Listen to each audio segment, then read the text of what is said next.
मुंबईत मनपा निवडणुकीत श्रीकांत शिंदे विरुद्ध आदित्य ठाकरे सामना। पालिका निवडणुकीचे सर्व निर्णय श्रीकांत शिंदे घेणार। शिवसेना पालिका निवडणूक श्रीकांत शिंदेंच्या नेतृत्वात लढणार। शिवसेनेचा 19 जूनला वर्धापन दिन। दोन्ही शिवसेना स्वतंत्र वर्धापन दिन साजरा करणार। शिवसेनेचा वरळी NSCIच्या डोममध्ये वर्धापन दिन तर उद्धव ठाकरेंचा षण्मुखानंद सभागृहात वर्धापन दिन। उद्या दोन्ही शिवसेनेचा वर्धापन दिन सोहळा। शिवसेनेकडून ठाकरेंच्या मेळाव्यास्थळी बॅनरबाजी। षण्मुखानंद परिसरात शिवसेनेची बॅनरबाजी। राज ठाकरेंच्या पत्रकार परिषदेनंतर मुंबईत मनसैनिक आक्रमक। हिंदी पुस्तक विक्री करणाऱ्या दुकानांमध्ये तोडफोड। हिंदी भाषेची पुस्तकं विक्रीसाठी ठेवू नये, मनसैनिकांनी दुकानदारांना दिली ताकद। राज्याचं शैक्षणिक धोरण महत्त्वाचं। हिंदी सक्तीची करण्याबाबत शासनाकडून निर्णय। आम्ही हिंदू आहोत खरं तर हिंदी नाही, हिंदी सक्तीवर राज ठाकरेंचं वक्तव्य। हिंदी भाषेबाबत राज्य सरकारला 2 पत्र। आताच हिंदी भाषा का सक्तीची? हिंदीची सक्ती मनसे खपवून घेणार नाही, राज ठाकरेंचा इशारा। शालेय शिक्षणात हिंदी सक्ती नको, हुसेंना पत्र दिलेला आज भाषा सक्ती तर उद्या इतर फतवे काढाल, राज ठाकरेंची टीका। मनसे मुख्याध्यापकांना 3रं पत्र पाठवणार, राज ठाकरेंची माहिती। राज ठाकरेंनी प्रत्येक शाळांना पत्र लिहिले। शाळेच्या मुख्याध्यापकांना मनसेचं पत्र। हिंदी सक्तीच्या मुद्द्यावर मनसेचं 3रं पत्र। हिंदी सक्तीवरून शाळांनाही ठणकावलं। राज ठाकरेंच्या पत्रकार परिषदेनंतर मनसैनिक आक्रमक। हिंदी पुस्तकांचे पहिले आणि शेवटचे पान जाळून पुस्तके फाडली। महाराष्ट्रात हिंदीची सक्ती चालणार नाही, मनसे सरचिटणीस मनोज चव्हाण आक्रमक। हिंदी भाषेच्या सक्तीच्या मुद्द्यावरून राजकारण पेटलं। हिंदी सक्तीवरून संसदेत पंतप्रधान नरेंद्र मोदींना जाब विचारू, संजय राऊतांचं विधान। सर्व शाळांमध्ये मराठी भाषा बंधनकारक। नव्या आदेशात हिंदी अनिवार्य असल्याचा उल्लेख। तातडीची पत्रकार परिषद घेत शिक्षण मंत्री दादा भुसेंनी केलं स्पष्ट। कोल्हापूर महापालिकेचे माजी नगरसेवक रमेश पुरेकर यांचा शिवसेनेत पक्षप्रवेश। उपमुख्यमंत्री एकनाथ शिंदे यांच्या उपस्थितीत मुंबईत पक्षप्रवेश संपन्न। मुंबईत भाजपचं स्थानिक पातळीवर बैठकांचं सत्र। स्थानिक पातळीवर भाजपकडून प्रचार सुरू। सरकारची धोरणे उपक्रम मांडण्यासाठी वॉर्ड निहाय संवाद वाढवा, मुंबई भाजप अध्यक्ष आशिष शेलारांच्या सूचना। सांगलीमध्ये काँग्रेसला भाजपचा मोठा धक्का। काँग्रेस नेत्या जयश्री पाटील आज करणार भाजपात पक्षप्रवेश। मुख्यमंत्री फडणवीसांच्या उपस्थितीत पक्षप्रवेश। भाजप हे वॉशिंग मशीन आहे, हे खरं वाल्याचा वाल्मिकी होऊ शकतो। सुधाकर बडगुजरांच्या पक्षप्रवेशानंतर सुनील केदार यांचं वक्तव्य। राज्यातील 25 वर्षांहून जुन्या पुलाचे साकवचे खरं तर ऑडिट करा, जुन्या इमारतींचेही स्ट्रक्चरल ऑडिट करा, सार्वजनिक बांधकाम मंत्री शिवेंद्रराजे भोसले यांचे निर्देश। छत्रपती संभाजीनगरमध्ये संजय शिरसाट MIM कार्यकर्ते भिडले। शिरसाट आणि इम्तियाज जलील यांच्या समर्थकांमध्ये हाणामारी। शिरसाटांच्या समर्थकाला घरात घुसून मारहाण।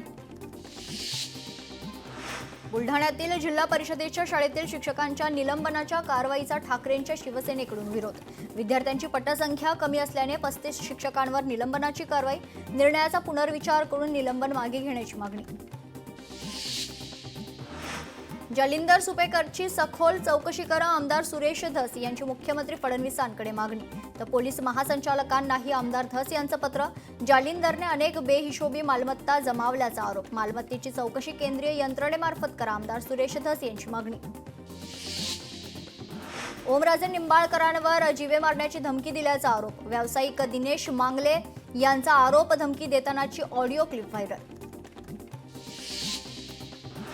धर्मांतरण करणाऱ्यांचा सैराट करा, गोपीचंद पडळकरांचं खरमरीत वक्तव्य। हिंदू धर्मावर आक्रमण करण्यासाठी आलेल्यांना ठोका, पडळकरांनी खरं तर धडा शिकवणाऱ्यांवर लावली बक्षिसं। छत्रपती संभाजीनगरातील मनपा शाळेतील 9वीतील विद्यार्थिनीने साधला केंद्रीय शिक्षण मंत्र्यांसोबत संवाद। रोबोटिक्स प्रकल्पाचं केलं सविस्तर सादरीकरण। नंदुरबार जिल्ह्यातील प्रकल्पग्रस्तांच्या विस्थापनासाठी मंत्री गिरीश महाजनांच्या अध्यक्षतेखाली बैठक। स्वाभिमान सबलीकरण योजनेअंतर्गत प्रकल्पग्रस्तांना जमीन मिळवण्यासाठी प्रस्ताव सादर। कोल्हापुरात खिद्रापूर जुगुळ पुलाच्या नवीन खरं तर जमीन हस्तांतरणाचा मार्ग मोकळा, भूसंपादन केलेल्या शेतकऱ्यांना आमदार राजेंद्र पाटील यड्रावकर यांच्या हस्ते धनादेश वितरण. मुंबईत मातोश्री परिसरात शिवसेनेची बॅनरबाजी, भगवा महाराष्ट्राचा, भगवा हिंदुत्वाचा, भगवा शिवसैनिकांचा असा बॅनरवर उल्लेख, तर शिवसेनेकडून ठाकरेंना डिवचण्याचा प्रयत्न. आदिवासी समाजाने अमरावतीच्या विभागीय आयुक्त कार्यालयावर मोर्चा काढला. केंद्र व राज्य सरकारचा निषेध करण्यात आलाय. मेळघाटातील आदिवासींचं विस्थापन करताना नियमबाह्य पद्धतीनं करण्यात आले. तसेच पुनर्वसन गावामध्ये कुठल्याही मूलभूत सुविधा देण्यात आल्या नाहीत. यासह विविध मागण्यांसाठी आदिवासींचा विभागीय आयुक्त कार्यालयावर मोर्चा धडकला. एकनाथ शिंदेंचं ऑपरेशन एसटी बँक सक्रिय. एसटी बँकेचे 12 संचालक शिवसेनेत पक्षप्रवेश करणार. गुणरत्न सदावर्तेंच्या पॅनलचे संचालक शिवसेनेत करणार पक्षप्रवेश. मुंबईत रंगणार पहिला रेडिओ महोत्सव. जागतिक संगीत दिनाचं औचित्य साधत 21 जूनला मुंबईत रेडिओ महोत्सवाचं आयोजन. सांस्कृतिक कार्यमंत्री खरं तर आशिष शेलार यांची माहिती. शेतकरी नेते रविकांत तुपकरांची नथ नावाची शृंगारिका कविता सोशल मीडियावर व्हायरल. आक्रमक तुपकरांचा वेगळा चेहरा समोर. अजित पवारांकडून पुण्याच्या भंडारा डोंगराची पाहणी. भंडारा डोंगरावरील मंदिराची केली पाहणी. कुंडमळ्याला तिसऱ्या दिवशी पाहणीला गेलो म्हणून टीका. लांबी रुंदी करून आलो, नुसती पाहणी नाही, मंदिरासाठी पीएफसीसी बँकेतून पैसे दिले, अजित पवारांचं वक्तव्य. मुंबईतील दादर येथे रविवारी पंचमहाभूते फाउंडेशनच्या वतीनं मुंबई फळोत्सव 2025 हा वैशिष्ट्यपूर्ण उपक्रम संपन्न. एक पेड मां के नाम आणि हरित महाराष्ट्र संकल्पनेतून फळोत्सवाचं आयोजन. उमरा अपघातानंतर रेल्वेचा नवा निर्णय. दरवाजावर लटकण्यासाठी रेल्वेचं लावणार हँडल, तर ग्रॅब हँडल बसवण्यासाठी येणार 2.40 कोटींचा खर्च. वांद्रे रेल्वे स्टेशन झाले 160 वर्षांचे. पश्चिम रेल्वेकडून 20 ते 27 जुलैपर्यंत स्टेशन महोत्सवाचं आयोजन. गोव्याच्या मोपा विमानतळाने 1 कोटी प्रवाशांचा टप्पा ओलांडला. 2 वर्ष 4 महिन्यात 1 कोटी प्रवाशांचे विमानतळावर आगमन. नंदुरबार जिल्ह्यात कोट्यवधी खर्च करूनही नवापूर शहरातील रस्त्यांची दुर्दशा. वारंवार होणाऱ्या अपघातांमुळे नागरिक त्रस्त, तर नवापूर नगर परिषद बांधकाम विभाग मात्र सुस्त. कोल्हापुरातील शिरोळ बंधारा दुसऱ्यांदा पाण्याखाली. बंधारा पाण्याखाली गेल्यानं वाहतूक बंद. राधानगरी कुंभी धरणातून सोडलेल्या पाण्याचा फटका. रायगडच्या टेमघर नाल्यामध्ये पांढरे फेसयुक्त पाणी. नाल्यातून येणारे पाणी प्रदूषित असल्याची तक्रार, तर प्रदूषण मंडळाने वेळीच लक्ष देण्याची नागरिकांची मागणी. अमरावती जिल्ह्यात कोरोनाचा शिरकाव. 20 दिवसात नवे कोरोना रुग्ण, तर कोरोनाचे ग्रामीण भागात 4 तर शहरात 5 रुग्ण. चालक नसल्याने अँब्युलन्स सेवा रखडली. चंद्रपूर सामान्य रुग्णालयातील प्रकार. तातडीच्या रुग्णवाहू सेवासाठी मोठी अडचण. डोंबिवलीत 6 महिन्यात 5,000 रिक्षा चालकांवर कारवाई. गणवेश, परवाना, नामफलक नसलेल्या रिक्षा चालकांवर दंडात्मक कारवाई, तर नियम मोडणाऱ्या रिक्षा चालकांचे परवाने आणि बॅच रद्द केले जाणार. चांदीच्या दरात 1,000 रुपयांची वाढ. चांदी 1,08,500 रुपयांवर. सोन्याचे भाव 100 रुपयांनी कमी. सोनं 99,300 रुपयांवर. हिंदी भाषा सक्तीबाबत राज्य सरकारचा नवीन निर्णय. राज्य सरकारने हिंदी सक्तीचा निर्णय घेतला मागे, तर इतर भारतीय भाषांपैकी एक भाषा शिकता येईल. हिंदी शिकवण्यासाठी अनिवार्य शब्द मागे. महाराष्ट्र राज्य माध्यमिक शाळा शिक्षकेतर संघटनेचा अकोला जिल्हाधिकारी कार्यालयासमोर निदर्शन. शिक्षकेतर भरतीबाबतचं पत्रक रद्द करून पदभरती करण्याची मागणी. छत्रपती संभाजीनगरात जिल्हा परिषदेच्या शाळेत विद्यार्थ्यांची संख्या वाढवण्याच्या दृष्टीनं पिसादेवी ग्रामपंचायतीचा उपक्रम. शाळेत प्रवेश घेणाऱ्या विद्यार्थ्यांना वर्षभराची करमाफी. परभणीत QR कोड वाचनालयाच्या ई-भूमीचं जिल्हाधिकाऱ्यांच्या हस्ते उद्घाटन. तहसील कार्यालयात नागरिकांना वाचनासह विविध सुविधा. अकोला जिल्ह्यात 8,47,000 पुस्तकाचं होणार वितरण. 1,38,000 शालेय विद्यार्थ्यांना मिळणार मोफत पुस्तक. धाराशिवमध्ये पदव्युत्तर परीक्षेदरम्यान अटींचा भंग होत असलेल्या महाविद्यालयांवर कारवाई होणार. डॉक्टर बाबासाहेब आंबेडकर मराठवाडा विद्यापीठाअंतर्गत महाविद्यालयातील परीक्षा केंद्र रद्द करण्याची प्रक्रिया सुरू. जगप्रसिद्ध अजिंठा लेणीची अधिकृत माहिती आता पर्यटकांना मोबाईलवर खरं तर मिळणार आहे. लेणीची सर्व माहिती डिजिटल स्वरूपात QR कोडमध्ये उपलब्ध. बुलढाण्यातील सार्वजनिक बांधकाम विभागाच्या कार्यालयाला नवा कॉर्पोरेट लुक. कार्यालयासमोरील रोड खरं तर ठरत आहे आकर्षणाचं केंद्र. बुलढाण्यातील शेलगाव देशमुख गावात हात आणि पायाला भेगा पडलेले रुग्ण आढळले. आजार संसर्गजन्य नाही. नागरिकांनी घाबरून न जाता लक्षणं आढळल्यास डॉक्टरांचा सल्ला घेण्याचा जिल्हा आरोग्य अधिकाऱ्यांचं आवाहन. वाशिममध्ये अत्याधुनिक व्हॅनच्या सहाय्याने रोड सेफ्टी विजन जनजागृती मोहीम हाती. व्हॅनद्वारे वाहन चालकांना सुरक्षित वाहतूक, अपघात नियंत्रण तसंच तात्काळ बचावाबाबत मार्गदर्शन. भंडाऱ्यात वैनगंगा नदीच्या नवीन पुलावरील खरं तर एक्सपान्शन जॉईंट जड वाहतुकीसाठी धोकादायक. एक्सपान्शन जॉईंट दुरुस्त करण्याची नागरिकांची मागणी. रत्नागिरीच्या लांजा तालुक्यात जिल्हा परिषदेच्या शाळेत गळती. अनेक वेळा दुरुस्ती प्रस्ताव पाठवून देखील प्रशासनाचं दुर्लक्ष. नागपूर शहरातील बहुतांश भागांमध्ये वीज पुरवठा खंडित. देखभाल दुरुस्तीचे काम निमित्त खरं तर वीज पुरवठा खंडित राहणार आहे. धाराशिवमध्ये येणेगूर ग्रामपंचायत कार्यालयाला ग्रामस्थांनी ठोकलं टाळ. नागरिकांच्या रस्ता दुरुस्ती आणि वीज पुरवठ्याच्या मागणीकडे पंचायतीनं दुर्लक्ष केल्यानं नागरिक संतप्त. कृषी क्षेत्रासाठी सरकारच्या AI धोरणाला शेतकरी संघटनेचे अध्यक्ष रघुनाथ पाटील यांचा विरोध. AI तंत्रज्ञान शेतकऱ्यांच्या लुटीसाठीच रघुनाथ पाटील यांची टीका. जुन्नर तालुक्याच्या पश्चिम आदिवासी पट्ट्यातील फडके बंधारा ओव्हरफ्लो. शेतकऱ्यांचा पाणी प्रश्न मिटला. निसर्ग सौंदर्याचा आनंद घेण्यासाठी पर्यटकांची गर्दी. यवतमाळमध्ये वायुसेनेत फ्लाइंग ऑफिसर असलेल्या तरुणाची गावकऱ्यांनी काढली मिरवणूक. सोहळ्याला आमदार, सर्वपक्षीय नेते आणि ग्रामस्थांची हजेरी.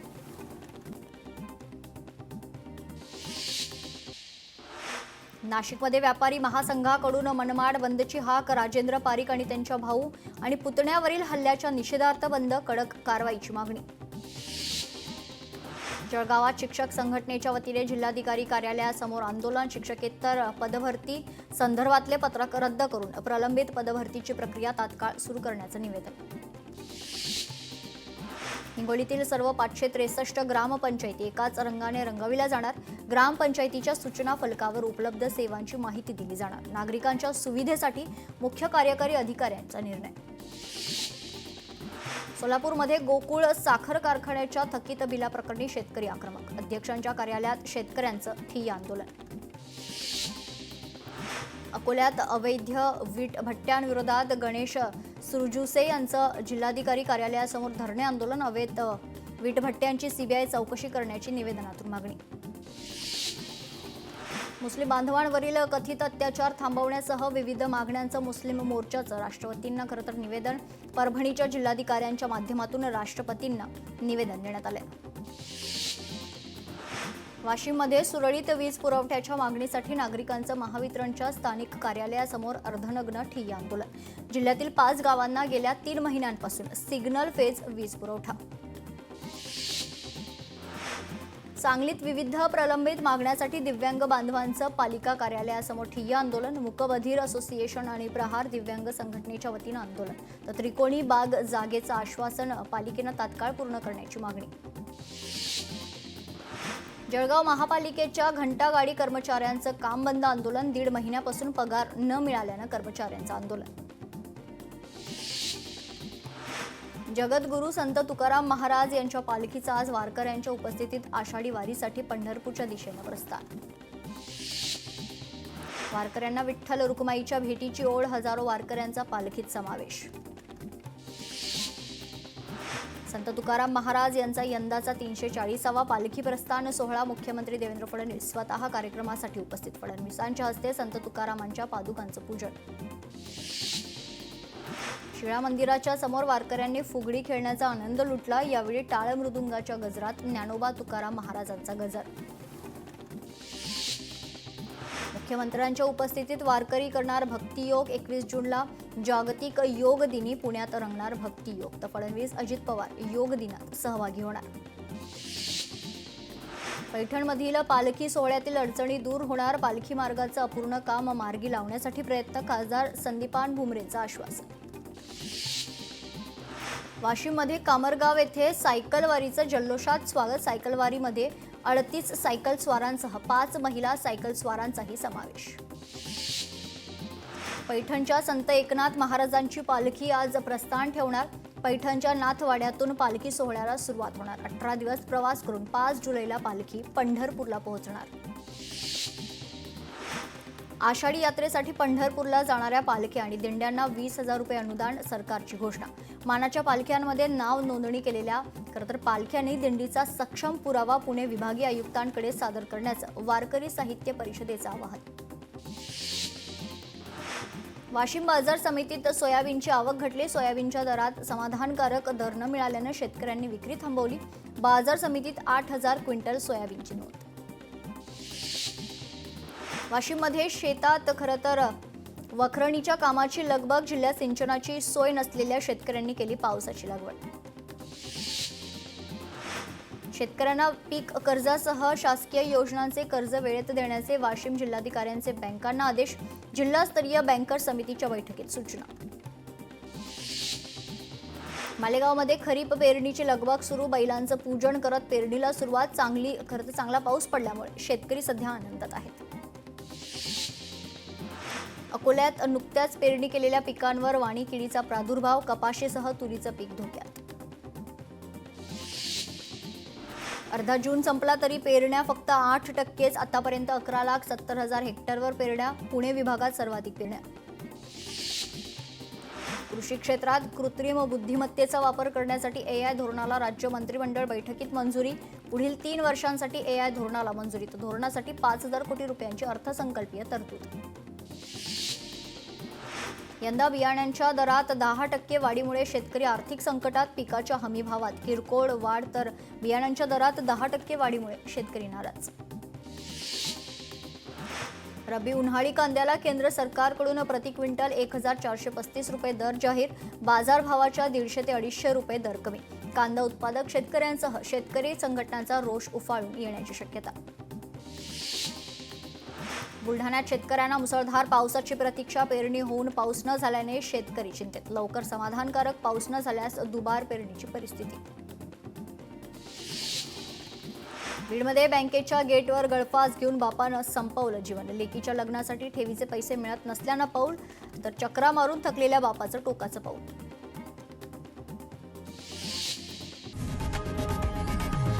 लोकशाही मराठी ऐका, पहा, जागरूक रहा.